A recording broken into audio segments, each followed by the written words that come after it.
Il existe une grande quantité d'outils d'envoi de courriels massifs, d'infolettres, sur le marché. La plupart de ces outils-là sont bâtis de telle sorte qu'on puisse avoir des super templates avec des belles images, c'est hyper structuré. Qui n'a pas déjà reçu des courriels de bureaux en gros, euh, j'écoute Amazon ou tout autre type d'entreprise du genre. Mais c'est très clair que c'est un système d'envoi de masse. On le voit, donc c'est bonjour Monsieur Gilbert, puis paf, tout de suite en dessous, on a des images, c'est super structuré. On a le système de désabonnement dans le bas, puis c'est magnifique.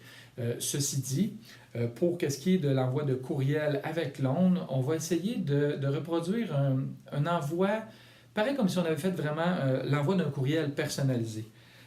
Donc, si vous envoyez 100, 200 ou 5 ou un seul courriel à un de vos clients par l'intermédiaire de Clone, bon, d'une part, l'envoi va avoir votre signature électronique.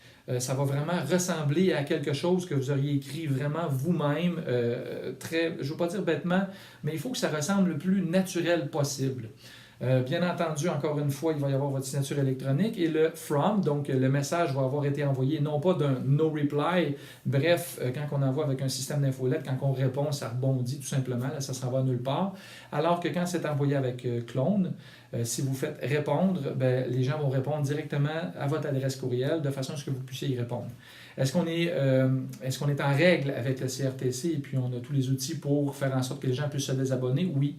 Donc, même si ça va donner l'impression que ça va avoir été envoyé de mon Gmail personnel ou de mon Outlook personnel, il va quand même toujours y avoir l'option de se désabonner et puis le système va automatiquement aller placer cette personne-là dans une liste avec la date à laquelle la personne va s'être désabonnée de l'envoi de courriel.